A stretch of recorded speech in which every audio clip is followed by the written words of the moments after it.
Hi and welcome all of you to our study channel mechanical coach, जहां पे आपको study videos के साथ साथ इंजीनियरिंग जॉब अपडेट्स के बारे में भी बताया जाता है। आज हम ट्रेस और स्ट्रेन को डिस्कस करने वाले हैं, उसकी डेफिनेशंस को देखेंगे, उसके बेसिक्स को समझेंगे और उसके टाइप्स को हम यहाँ पे आज कवर करने वाले हैं। तो चलिए स्टार्ट करते हैं फर्स्ट ट्रेस से। फर्स्ट हम स्टार्ट करेंगे ट्रेस से। अब मान लीजिए मेरे पास कोई एक ऑब्जेक्ट है और इसके एक एंड पे मैं एक फोर्स लगा रहा हूं P। उसके एक एंड पे मैं एक फोर्स लगा रहा हूं P। अब ये जो फोर्स लगेगा P, तो ये बॉडी को उस तरफ खींचने की कोशिश करेगा और जब ये फोर्स इस बॉडी को खींचेगा तो ये बॉडी इस पॉइंट पे आके रुक जाएगी। तो इस बॉडी का जो होगा वो डिस्प्लेसमेंट होगा। इसे हम बोलते हैं डिस्प्लेसमेंट, क्योंकि बॉडी का मोशन हो रहा है। डिस्प्लेसमेंट हो रहा है मतलब बॉडी का मोशन हो रहा है। और ये मोशन क्यों हो रहा है? Due to unbalance forces. अब इस साइड पे फोर्स है P, इस साइड पे कोई भी फोर्स नहीं है। अगर ये फोर्स की वैल्यू मान लीजिए मेरे पास 100 न्यूटन है और इस साइड पे मैं कोई फोर्स लगाता हूं P जिसकी वैल्यू है 10 न्यूटन, फिर भी ये बॉडी डिस्प्लेस होगी। जिस डायरेक्शन में ज्यादा फोर्स होगा उस डायरेक्शन में मूवमेंट करेंगे। तो इसको हम बोलते हैं मोशन में है बॉडी, बॉडी का डिस्प्लेसमेंट हो रहा है। तो ऐसी बॉडी को हम स्टडी करते हैं इंजीनियरिंग मैकेनिक्स में, जिसमें मोशन आ जाता है। अब स्ट्रेंथ ऑफ मटेरियल में हम क्या स्टडी करते हैं? अगर इस बॉडी के एक एंड पे 100 न्यूटन का फोर्स लग रहा है तो दूसरे एंड पे भी 100 न्यूटन का फोर्स लगेगा। दूसरे एंड पे भी 100 न्यूटन का फोर्स लगेगा। अब सेम फोर्स लगेगा तो बॉडी का मूवमेंट नहीं होगा, बॉडी मोशन में नहीं जाएगी, क्योंकि समेशन ऑफ एफ एक्स यहाँ पे 0 हो जाएगा। समेशन ऑफ एफ एक्स 0 हो जाएगा तो बॉडी ना तो उस डायरेक्शन में मूव होगी ना तो इस डायरेक्शन में मूव होगी। बॉडी एक जगह पे इक्विलिब्रियम कंडीशन में रहेगी। तो ऐसी बॉडी को हम स्टडी करते हैं स्ट्रेंथ ऑफ मटेरियल में। ऐसी बॉडी को हम स्टडी करते हैं स्ट्रेंथ ऑफ मटेरियल में। अब ये मेरे पास एक पेन है। अगर इस पेन के एक एंड को मैं कोई फोर्स लगाता हूं तो ये पेन इस डायरेक्शन में मूव हो जाएगा। तो इसे हम इंजीनियरिंग मैकेनिक्स में पढ़ेंगे। अगर इसमें मैं एक फोर्स यहाँ पे दो हाथ से दो एंड पे मैं सेम फोर्स लगा के इस बॉडी को खींच रहा हूं, तो ऐसे बॉडी को स्टडी करते हैं हम स्ट्रेंथ ऑफ मटेरियल में। अब इस बॉडी को अगर मैं खींचता हूं तो इस पे क्या इफेक्ट होगा? हम सोच सकते हैं, इमेजिन कर सकते हैं, ये मेरे पास एक बॉडी है और इस बॉडी की जो स्ट्रेंथ होगी, इस जो ऑब्जेक्ट की जो स्ट्रेंथ होगी, उस स्ट्रेंथ से ज़्यादा अगर मैं इस पे कोई फोर्स लगाता हूँ, इसकी स्ट्रेंथ से ज़्यादा मैं अगर कोई फोर्स इस बॉडी पे लगाता हूँ तो ये बॉडी क्या होगी? डिफॉर्म हो जाएगी। ये बॉडी क्या होगी? डिफॉर्म हो जाएगी, एक्सटेंड हो जाएगी। अगर मैं इसको बहुत ज़्यादा फोर्स लगाता हूँ तो ये तो लंबा होने की कोशिश करेगा, मतलब बॉडी क्या होगी? डिफॉर्म होगी। दोनों साइड पे भी डिफॉर्म होगी ड्यू टू द फोर्स। अगर फोर्स इस स्ट्रेंथ से ज़्यादा है तो ये बॉडी डिफॉर्म हो जाएगी। और जो डिफॉर्मेशन होता है इसको हम बोलते हैं डिफॉर्मेशन, क्योंकि बॉडी का इलॉन्गेशन हुआ है, एक्सटेंशन हुआ है, बॉडी का शेप चेंज हुआ है, तो उसे हम बोलेंगे डिफॉर्मेशन। और इसी डिफॉर्मेशन को स्टडी करते हैं हम स्ट्रेंथ ऑफ मटेरियल में। इसी डिफॉर्मेशन को स्टडी करते हैं हम स्ट्रेंथ ऑफ मटेरियल में। अब स्ट्रेंथ ऑफ मटेरियल का स्ट्रेंथ क्या होता है? ये मेरा ऑब्जेक्ट है। अब ये जो ऑब्जेक्ट है, इस ऑब्जेक्ट को डिफरेंट मॉलिक्यूल से बना हुआ होगा। इस मॉलिक्यूल्स होंगे इस ऑब्जेक्ट के अंदर, ये डिफरेंट मॉलिक्यूल से ये ऑब्जेक्ट बना हुआ होगा। ओके, कोई ऑब्जेक्ट है तो वो मॉलिक्यूल से ही बना हुआ होता है। अब जब मैं यहाँ पे एक फोर्स P लगाता हूँ, तो ये मॉलिक्यूल्स, ये दो मॉलिक्यूल्स के बीच में जो फोर्स ऑफ अट्रैक्शन होता है इसे हम बोलते हैं cohesive force. Force of attraction होता है इसे हम बोलते हैं cohesive force. Okay, cohesive force. तो ये दो मॉलिक्यूल कोहेसिव फोर्स के साथ एक दूसरे में अटैच में होंगे और यही कोहेसिव फोर्स इस एक्सटर्नल फोर्स को रेजिस्ट करता है। ये एक्सटर्नल फोर्स इस डायरेक्शन में खींच रहा है तो ये एक दोनों के मॉलिक्यूल्स, जो मटेरियल के मॉलिक्यूल्स होंगे, एक मॉलिक्यूल्स और एक मॉलिक्यूल्स, ये दूसरे के साथ जो फोर्स में अटैच होंगे तो ये इस डायरेक्शन में इसको खींचेंगे, मतलब अपोज करेंगे, डिफॉर्मेशन को अपोज करेंगे। तो उसी डिफॉर्मेशन को अपोज करने की जो कैपेसिटी होती है उसको हम बोलते हैं स्ट्रेंथ ऑफ मटेरियल। तो strength of material is nothing but capability of a material to resist external deformation. The capacity of a material to resist deformation is called strength of material. तो ये चीज क्लियर होगी, strength of material. हम 100 में क्या पढ़ने वाले, ये भी हमने जान लिया है कि हम ऐसे बॉडी को पढ़ेंगे, ना कि मूवमेंट करने वाले बॉडी को हम स्ट्रेंथ ऑफ मटेरियल में पढ़ेंगे। अब जो एक्सटर्नल डिफॉर्मेशन है वो कोहेसिव फोर्स की वजह से होता है। तो कोहेसिव फोर्स मतलब यहाँ पे एक फोर्स लग रहा है, यहाँ पे एक फोर्स लग रहा है। एक कोहेसिव फोर्स अलग अलग मॉलिक्यूल्स होंगे तो छोटे छोटे फोर्स लगाएंगे। अगर इसका मैं कंप्लीट ले लूंगा तो यहाँ पे भी एक फोर्स लगेगा P, और ये जो फोर्स लगेगा इस फोर्स की वैल्यू इस फोर्स के बराबर होती है, एक्सटर्नल फोर्स के बराबर होती है। तो इसी फोर्स को अगर हम पर यूनिट एरिया ले लेते हैं तो इसे हम बोलते हैं ट्रेस, इसे हम बोलते हैं ट्रेस। तो stress is nothing but resisting force per unit area, per unit area. ये चीज याद रखिए कि stress is equal to resisting force बोल रहा हूं मैं, केवल फोर्स नहीं बोल रहा हूं, रेजिस्टिंग फोर्स बोल रहा हूं, क्योंकि ये मटेरियल के अंदर का फोर्स ले लेते हैं। ये जो एक्सटर्नली अप्लाइड फोर्स है इसको हम नहीं लेते हैं ट्रेस में, इसको हम नहीं लेते हैं ट्रेस में, इसको हम ले लेते हैं इंटरनल रेजिस्टिंग फोर्स। मटेरियल के अंदर जो फोर्स डेवलप होगा वो डिवाइडेड बाय पर यूनिट एरिया करेंगे तो उसको हम बोलते हैं ट्रेस। तो stress is nothing but internal resistance offered by material पर यूनिट एरिया, और इसको हम बोल सकते हैं कि resisting force per unit area is called trace, is called trace. अब ये जो ट्रेस की वैल्यू है मैंने अभी बताया, ये जो एक्सटर्नल फोर्स यहाँ पे लग रहा है उसका, और ये जो P लग रहा है, इंटरनल फोर्स लग रहा है P, तो ये दूसरे की जो वैल्यू होगी वो एक दूसरे के साथ इक्वल में होती है, ये दूसरे के साथ इक्वल में होती है। अब मान लीजिए यहाँ पे इसकी वैल्यू है F, तो F is equal to P होता है, F is equal to P होता है। बट हम इसको ऐसे भी लिख सकते हैं, अगर stress is equal to force divided by area, F divided by area, और एक्सटर्नल फोर्स है P divided by area A। तो ये दोनों चीजें सेम है, और मैं आपको बता रहा हूं कि stress is nothing but resistive force per unit area, resisting force per unit area, ये डेफिनेशन मैं बता रहा हूं आपको। लेकिन ये भी तो डेफिनेशन है, क्योंकि F is equal to P है, मैंने अभी बताया था। बट ये जो P है एक्सटर्नल फोर्स है, तो हम कभी भी स्ट्रेस को external force divided by area नहीं लेते, इंटरनल फोर्स या resistive force per unit area ले लेते। इसके पीछे का रीजन है ये F is equal to P तो है, जो इंटरनल फोर्स डेवलप होगा वो एक्सटर्नल फोर्स के बराबर होगा, बट ये सर्टेन पॉइंट तक ही होता है, इलास्टिक लिमिट तक ही होता है, इलास्टिक लिमिट तक, इलास्टिक लिमिट तक ही ये रिलेशन वैलिड है। ये जो इंटरनल रेजिस्टेंस फोर्स है वो एक्सटर्नल फोर्स के बराबर हो जाता है। अगर इलास्टिक लिमिट क्रॉस किया तो इसकी जो वैल्यू होगी, इंटरनल रेजिस्टिंग फोर्स की वैल्यू होगी, वो कम हो जाती है। इलास्टिक लिमिट के अगर हम आगे जाते हैं तो ये जो इंटरनल रेजिस्टेंस फोर्स है इसकी वैल्यू कम हो जाती है as compare to external force, और तभी ये मटेरियल ब्रेक हो जाता है, तभी ये मटेरियल ब्रेक हो जाता है। अब ये पेन को अगर मैं खींचता हूं तो एक सर्टेन लिमिट तक ये रेजिस्टेंस कर पाएगा। एक फोर्स की, एक मान लीजिए इसकी जो स्ट्रेंथ होगी उसकी फोर्स तक ही ये मटेरियल ऐसे ही रहेगा, डिफॉर्म नहीं होगा, कुछ भी नहीं होगा।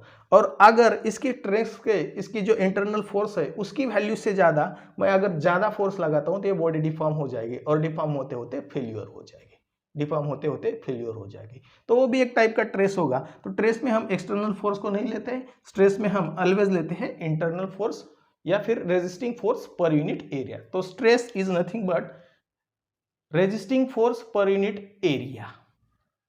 तो अभी मैंने आपको बताया स्ट्रेस जिसे हम डिनोट करते हैं सिग्मा से, stress is nothing but resisting force per unit area, resisting force per unit area मतलब force divided by area. Okay, force divided by area. तो फोर्स का यूनिट हम जानते हैं सब न्यूटन होता है, और एरिया का यूनिट होता है मीटर स्क्वायर। तो यहां से हमें ट्रेस का यूनिट मिल जाएगा, unit of trace is Newton per metre square, और हम जानते हैं न्यूटन पर मीटर स्क्वायर को हम एक अलग नाम से जानते हैं, पास्कल, पास्कल। ओके, जिसे हम PA से डिनोट करते हैं। तो pascal is a unit of stress, pascal is a unit of trace.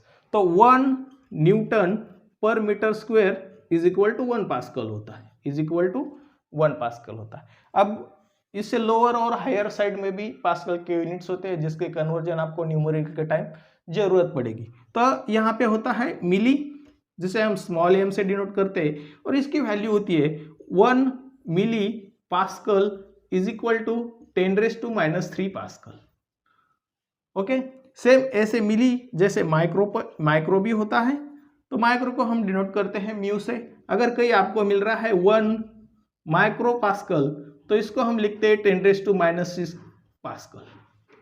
Okay, फिर इसके बाद आता है नैनो, तो इसको हम डिनोट करते हैं एन से, स्मॉल एन से। तो 1 nano pascal is equal to होता है 10⁻³ पास्कल, 10⁻⁹ पास्कल। और उसके बाद आता है पिका, जिसे हम स्मॉल पी से डिनोट करते हैं। तो 1 पिका पास्कल इज इक्वल टू होता है 10⁻12 पास्कल।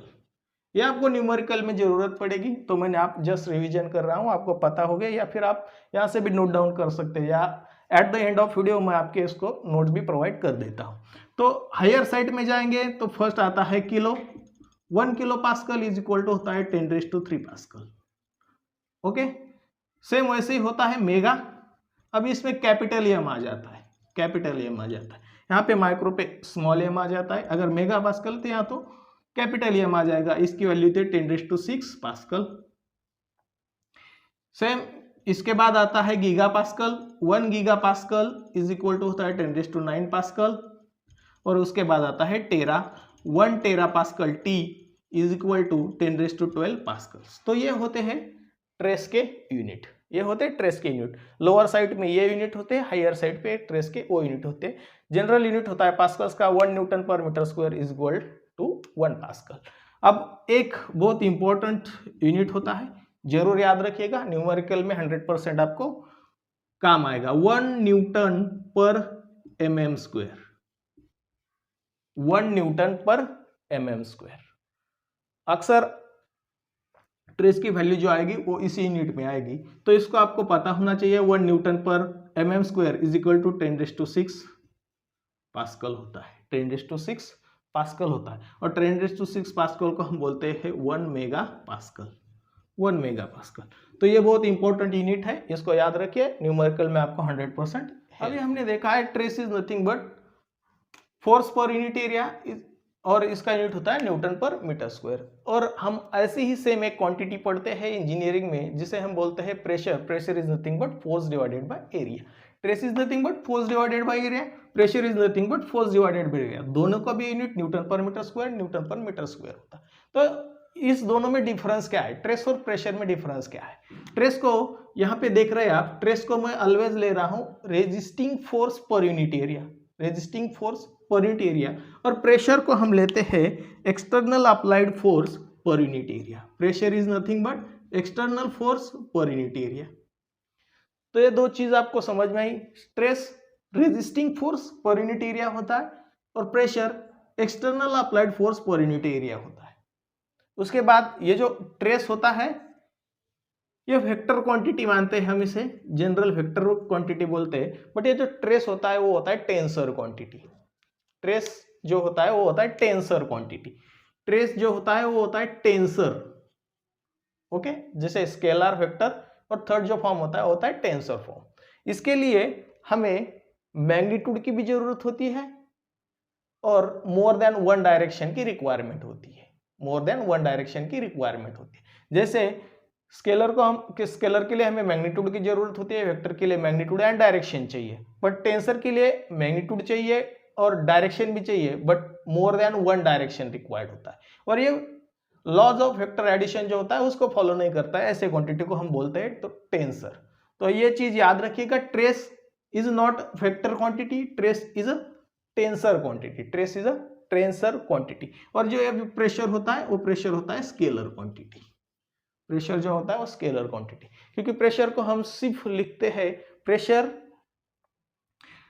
प्रेशर को हम लिखते हैं 10 न्यूटन पर मीटर स्क्वायर। इसकी डायरेक्शन बताने की जरूरत नहीं होती है, क्योंकि इस प्रेशर को हम ऑलवेज लेते हैं परपेंडिकुलर टू द सरफेसेस। अगर मैं बोल रहा हूं कि इस पे कोई प्रेशर लग रहा है 10, तो ये pressure always acting perpendicular to the surface of object, ये हम जानते हैं। बट ट्रेस जो है वो ट्रेस अलग अलग डायरेक्शन में भी लग सकता है। तो ट्रेस हमारा डायरेक्शन पे डिपेंड होता है, फोर्स हमारा डायरेक्शन पे डिपेंड नहीं होता है। फोर्स ऑलवेज लगता है परपेंडिकुलर टू द सरफेस। तो ये डिफरेंस होता है प्रेशर एंड ट्रेस में, तो ये डिफरेंस होता है प्रेशर एंड ट्रेस। अब हम डिफाइन करते हैं स्ट्रेन को। तो स्ट्रेस को हमने डिफाइन किया, अब हम देखते हैं स्ट्रेन क्या होता है। और सेम अगर ये ट्रेस, ये कोई फोर्स मैं इस ऑब्जेक्ट पे लगा रहा हूँ तो ये फोर्स की वजह से इस बॉडी में कुछ डिफॉर्मेशन आएगा, इस बॉडी के कुछ डायमेंशंस चेंज होंगे। तो ओरिजिनल डायमेंशन ये है, चेंज हुआ डायमेंशन बॉडी का ये है। मान लीजिए ये लेंथ है हमारा 10 मीटर और इसका चेंज हुआ लेंथ है 12 मीटर। इसका चेंज हुआ लेंथ है क्योंकि ये इस साइड में 1 मीटर बढ़ेगा, इस साइड पे 1 मीटर बढ़ेगा। मान रहे हैं हमेशा, ऐसा नहीं होता है, बट मान रहे हैं कि 1 मीटर ये दोनों साइड पे बढ़ रहा है। अगर इस बॉडी पे मैं को फोर्स लगा तो स्ट्रेन का डेफिनेशन होता है, strain is nothing but change in dimension to the original dimension of object is called strain. अब किसी भी बॉडी में कितना डिफॉर्मेशन हुआ है ये हमें स्ट्रेन से पता चलता है। किसी भी बॉडी में कितना डिफॉर्मेशन हुआ है, कि कौन सी बॉडी कितनी इलोंगेट हुई है, ये हमें पता चलता है स्ट्रेन से। तो strain is nothing but strain is nothing but change in dimension divided by original dimension. अब इस केस में अगर मैं स्ट्रेन को लगाता हूं तो चेंज इन डायमेंशन क्या है, 12 मीटर माइनस 10 मीटर है। टोटल हम डिवाइडेड बाय 10 मीटर है, तो यहाँ पे 2 डिवाइडेड बाय 10 मतलब 0.2 तो यह हमारा स्ट्रेन होगा 0.2। हमारा स्ट्रेन होगा 0.2। तो strain is nothing but change in dimension to the original dimension of object is called strain. अब ये change in dimension upon original dimension है, मतलब अब अगर यहाँ पे मैं लेंथ रहा हूँ तो change in length upon original length है। लेंथ का यूनिट भी मीटर है, ओरिजिनल लेंथ का यूनिट भी मीटर है, मीटर कैंसिल हो जाएगा। तो strain is a dimensionless quantity. Strain is a dimensionless quantity, और स्ट्रेन जो है वो भी एक टेंसर क्वांटिटी होती है। तो ये चीज है, trace and strain is a tensor quantity not a vector quantity. तो चलिए स्टार्ट करते हैं types of trace and strain. जितने टाइप के ट्रेस होते हैं उतने टाइप के स्ट्रेन होते हैं, क्योंकि स्ट्रेन प्रोड्यूस होता है due to the stress. Trace लगेगा तभी स्ट्रेन प्रोड्यूस होगा। तो इसीलिए जितने भी टाइप के ट्रेसेस होते थे उतने ही टाइप के स्ट्रेन रहते। तो हम इसका क्लासिफिकेशन देखते हैं, उसके टाइप देखते हैं। ट्रेस, तो ट्रेस को हम नॉर्मली 2 टाइप्स में डिवाइड करते। फर्स्ट जो टाइप होता है वो होता है नॉर्मल ट्रेस, और सेकंड जो टाइप होता है हमारे पास वो होता है टेंजेंशियल ट्रेस, और इसको हम बोलते हैं शियर ट्रेस। टेंजेंशियल और शियर ट्रेस। अब इस ऑब्जेक्ट पे अगर मैं कोई ट्रेस लगाना चाहता हूं तो मेरे पास 2 पॉसिबिलिटीज होगी अकॉर्डिंग टू दिस। एक तो अगर मैं इसके नॉर्मल लगाऊंगा, परपेंडिकुलर टू द ऑब्जेक्ट लगाऊंगा, तो उसे हम बोलते हैं नॉर्मल ट्रेस। तो normal stress is nothing but when the deforming force acting perpendicular to the object, when deforming force acting normal to the object, and due to that the trace produced in the body is called normal trace। अब tangential और shear trace क्या होगा, अगर इसके normal लगाता हूं तो normal trace बोलता हूं, इसके परपेंडिकुलर लगाता हूं तो नॉर्मल ट्रेस बोलता हूं। अगर इसके टेंजेंशियल लगाता हूं तो इसको हम बोलते हैं टेंजेंशियल और शियर ट्रेस। टेंजेंशियली लगाता हूं, अलोंग द सरफेस लगाता हूं, तो इसे मैं बोलता हूं टेंजेंशियल और शियर ट्रेस। इसको हम आगे देखेंगे, जस्ट यहाँ पे रिवीजन कर रहा हूं। और इस नॉर्मल ट्रेस के भी 2 टाइप्स होते हैं। फर्स्ट जो होता है वो होता है लॉन्गिट्यूडिनल ट्रेस, और सेकेंड जो होता है वो होता है वॉल्यूमेट्रिक ट्रेस, और इसे हम बल ट्रेस के नाम से भी जानते हैं। फिर इस लॉन्जिट्यूडिनल ट्रेस के 2 टाइप्स होते हैं। फर्स्ट होता है टेंसाइल ट्रेस और सेकेंड होता है कॉम्प्रेसिव ट्रेस। फर्स्ट होता है टेंसाइल और सेकेंड होता है कॉम्प्रेसिव ट्रेस। तो normal stress is nothing but stress induce in a body when the deforming force act normal to the surface. अगर किसी बॉडी के, किसी ऑब्जेक्ट के नॉर्मल कोई ट्रेस लग रहा है तो उसे हम बोलते हैं नॉर्मल ट्रेस। इस सब ट्रेस को हम आगे चल के डिटेल में देखेंगे, जैसे यहाँ पे आपको डिफिनेशन बता रहा हूं। अगर इस बॉडी के, ये मेरे पास कोई बॉडी है और इसके पैरेलल, सरफेस के पैरेलल कोई फोर्स लग रहा है, और इस फोर्स की वजह से अगर कोई ट्रेस इस बॉडी में डेवलप हो रहा है तो इसे हम बोलते हैं टेंजेंशियल और शियर ट्रेस। क्योंकि अलोंग द सरफेस लग रहा है, परपेंडिकुलर टू द सरफेस लग रहा है। परपेंडिकुलर लगेगा तो नॉर्मल, अलोंग लगेगा तो टेंजेंशियल और शियर ट्रेस। अब ये जो परपेंडिकुलर लग रहा है, इसको हम डिवाइड करते हैं लॉन्जिट्यूडिनल और वॉल्यूमेट्रिक ट्रेस। अब ये मेरे पास एक ऑब्जेक्ट है, ये इसका एक्सिस है। अगर इस एक्सिस के इस डायरेक्शन के अलोंग कोई फोर्स लगता है तो इसे हम बोलते हैं longitudinal trace. The trace induced in the body when the deforming force act along the length of body or along the axis of body. Due to that, the trace produced in the body is called longitudinal trace. longitudinal trace. अगर इस body के अगर 3D में हम ले जाए इस body को, तो 3D में अलग अलग फोर्सेस लगेंगे. अगर मेरे पास ये कोई 3D बॉडी है और इस 3D बॉडी पे x डायरेक्शन में एक लगेगा, y डायरेक्शन में एक लगेगा, z डायरेक्शन में एक लगेगा, तो इस बॉडी को वॉल्यूम चेंज होगा. इस बॉडी को वॉल्यूम चेंज होगा. The stress induced in the body, due to that the volume of a body changes and that stress is called a volumetric stress और बल्क ट्रेस ऑफ बॉडी. इसको हम आगे detail में देखेंगे. अब हम देखेंगे टेंसाइल और कॉम्प्रेसिव एंड शियर ट्रेस के बारे में, जो कि हमारे फर्स्ट मॉड्यूल का पार्ट होगा. तो फर्स्ट हम यहाँ पे देख लेते हैं टेंसाइल ट्रेस एंड स्ट्रेन के बारे में. Stress induce in a body when it is subjected to equal and opposite pulls, such stresses is called as a tensile stress. अगर किसी बॉडी पे कोई दो इक्वल एंड अपोजिट फोर्सेस लग रहे हैं और उस फोर्सेस की वजह से उस बॉडी में जो ट्रेस प्रोड्यूस होता है उसे हम बोलते हैं टेंसाइल ट्रेस. उसे हम बोलते हैं tensile stress. Stress produce in a body due to equal and opposite pulls. Two equal and opposite pulls मतलब ये जो एफ है उसके जो वैल्यू होंगे वो सेम होंगे और इस बॉडी एक दूसरे के अपोजिट में होंगे. उसकी वजह से बॉडी में अगर कोई ट्रेस क्रिएट होता है तो उसे हम बोलते हैं टेंसाइल ट्रेस. अब इस टेंसाइल ट्रेस की वजह से ये बॉडी इलोंगेट होना चालू हो जाएगी, बॉडी की लेंथ बढ़ जाती है. टेंसाइल ट्रेस की वजह से बॉडी की लेंथ बढ़ जाती है और डायमीटर में रिड्यूस हो जाता है. अगर इस पेन को मैं दो साइड से खींच लेता हूं तो इस बॉडी की लेंथ बढ़ जाएगी और लेंथ बढ़ेगी तो इसका एक जो डायमीटर होगा वो डायमीटर कम हो जाता है. तो उस ट्रेस को बोलते हैं हम टेंसाइल ट्रेस. उसी स्ट्रेस को हम बोलते हैं टेंसाइल ट्रेस. अब इस टेंसाइल ट्रेस की वजह से जो स्ट्रेन्स प्रोड्यूस होता है, जो ट्रेन्स क्रिएट होते हैं, उसको हम बोलते हैं टेंसाइल स्ट्रेन. उसे हम बोलते हैं टेंसाइल स्ट्रेन. तो टेंसाइल ट्रेस के बारे में, tensile trace is nothing but जब पुल्स लगते हैं तो टेंसाइल बोलते हैं हम उसे. तो इसके हम लिखते हैं FT, tensile force per unit area is called tensile trace. और टेंसाइल स्ट्रेन की बात करेंगे तो change in length divided by original length होता है. क्योंकि अगर कोई फोर्स पे पुल्स लग रहे हैं तो उसकी लेंथ बढ़ेगी और उसको हम ओरिजिनल लेंथ के साथ लेंगे तो उसे हम बोलते हैं टेंसाइल स्ट्रेन. और टेंसाइल फोर्स को हम हमेशा पॉजिटिव ले लेते हैं. अब जो सेकेंड पार्ट है हमारा वो है कॉम्प्रेसिव फोर्स, या हम इसे बोलेंगे कॉम्प्रेसिव ट्रेस एंड स्ट्रेन. अब इसके अपोजिट होता है. ये फोर्स इस डायरेक्शन में लग रहा था तो अब इस फोर्स की डायरेक्शन में चेंज कर देता हूं, इस टुवर्ड द बॉडी कर देता हूं. Tensile force away from body जाता है. ये बॉडी है तो टेंसाइल फोर्स हमेशा अवे फ्रॉम बॉडी जाता है. अगर कॉम्प्रेसिव फोर्स हो तो ऑलवेज टुवर्ड द बॉडी जाता है. The stress produce in a body when it is subjected to equal and opposite pushes. Tensile रहेगा तो पुल्स और अगर कॉम्प्रेसिव रहेगा तो पुश.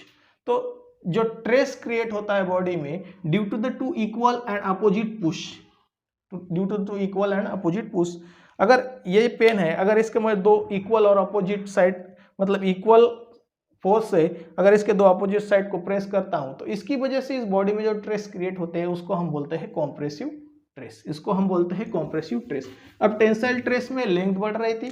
अब आप इसमें देख रहे हो अगर मैं कुछ ऐसे टाइप के फोर्स इस बॉडी में लगाता हूं तो इसके जो लेंथ होगी, ये पहले ओरिजिनल जो लेंथ इतनी थी, अगर इसको मैं दबा लेता हूं तो ये प्रेस होके इसकी जो लेंथ है वो लेंथ घट जाती है. इसकी लेंथ जो है वो घट जाती है और इसका जो डायमीटर है वो डायमीटर बढ़ जाता है. इसका डायमीटर इंक्रीज होगा और लेंथ डिक्रीज होगी. अगर टेंसाइल होगा तो लेंथ इंक्रीज होगी, डायमीटर डिक्रीज होगा. अगर कॉम्प्रेसिव ट्रेस लग रहा है तो डायमीटर इंक्रीज होगा, लेंथ डिक्रीज होगी. तो हम कॉम्प्रेसिव ट्रेस को डिफाइन करते हैं FC लिखेंगे क्योंकि कॉम्प्रेसिव है, डिवाइडेड बाय एरिया. फॉर्मूला तो सेम रहता है सबका. Trace is nothing but resisting force per unit area होता है. अब अगर स्ट्रेन की बात करेंगे तो यहाँ पे हम लिखेंगे decreasing length to the original length is called compressive strain. क्योंकि इसमें लेंथ डिक्रीज हो रही है. और टेंसाइल ट्रेस में हम लिखेंगे increase in length to the original length is called tensile strain और decrease in length to the original length is called compressive strain. तो कॉम्प्रेसिव स्ट्रेन को हम हमेशा निगेटिव ले लेते हैं, टेंसाइल को पॉजिटिव, कॉम्प्रेसिव को हम ऑलवेज निगेटिव ले लेते हैं। और थर्ड जो टाइप है हमारा ट्रेस का वो होता है शियर ट्रेस एंड स्ट्रेन।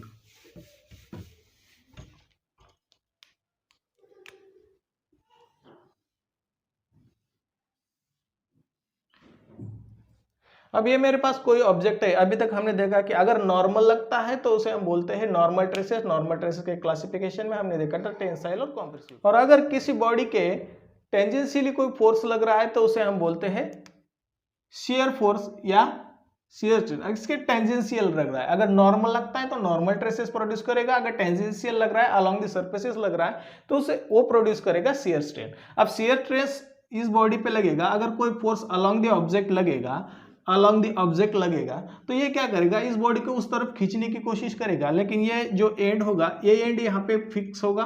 अगर फिक्स होगा मतलब यहाँ पे भी एक फोर्स लगेगा P, यहाँ पे भी एक फोर्स लगेगा P। तो टू इक्वल एंड अपोजिट है, इक्वल एंड अपोजिट है, बट अलोंग दी सरफेसेस है। Two equal and opposite pulls लगेंगे तो tensile stress, two equal and opposite pushes लगेंगे तो कॉम्प्रेसिव ट्रेस, और two equal and opposite pulls या पुश है बट अलोंग दी सरफेसेस है, पैरेलल टू दी सरफेसेस है, तो इसको हम बोलते हैं शियर ट्रेस। इसकी वजह से जो ट्रेस क्रिएट होगा उसको हम बोलेंगे शियर ट्रेस। और शियर ट्रेस में ये जो ऑब्जेक्ट है ये ऐसा कुछ शेप लेने की कोशिश करेगा, ये जो ऑब्जेक्ट है ऐसा कुछ शेप लेने की यहाँ पे कोशिश करेगा। ये जो रेड पे ऐसे दिखा है तो ये ऑब्जेक्ट फोर्स लगने के बाद कुछ इस तरह का शेप ले लेगा, क्योंकि ये इसको इस तरफ खींचेगा, ये इसको इस तरफ खींचेगा, तो ये ओरिजिनल यहाँ पे जो होगा वो यहाँ पे एंगल होगा फाई, और ये भी इंक्लाइन होगा इस एंगल फाई से। तो इसी फाई को हम बोलते हैं शियर स्ट्रेन, इसी फाई को हम बोलते हैं शियर स्ट्रेन। अब ये जो इसमें भी चेंज ऑफ लेंथ होगा और इसमें भी लेंथ चेंज होगा। अब ओरिजिनल हाइट अगर मैं h मान लेता हूं तो शियर स्ट्रेन को हम लिखते हैं change in length divided by h, change in length divided by h, तो इसको हम बोलते हैं शियर स्ट्रेन। तो आपको समझ, आई होप आपको समझ में आया होगा। नॉर्मल ट्रेस ऑलवेज परपेंडिकुलर लगते हैं और शियर ट्रेस टेंजेंशियल लगता है, अलोंग द सरफेसेस लगता है, तो उसे हम बोलते हैं शियर स्ट्रेस एंड स्ट्रेन। तो इस शियर स्ट्रेन की वजह से बॉडी का शेप चेंज हो जाता है। बॉडी जो डिफॉर्म होगी तो बॉडी के शेप को चेंज करने की कोशिश करेगा। टेंसाइल लगेगा तो लेंथ बढ़ाएगा, कॉम्प्रेशन लगेगा तो लेंथ घटाएगा, और शियर लगेगा तो इस बॉडी के शेप को चेंज करेगा।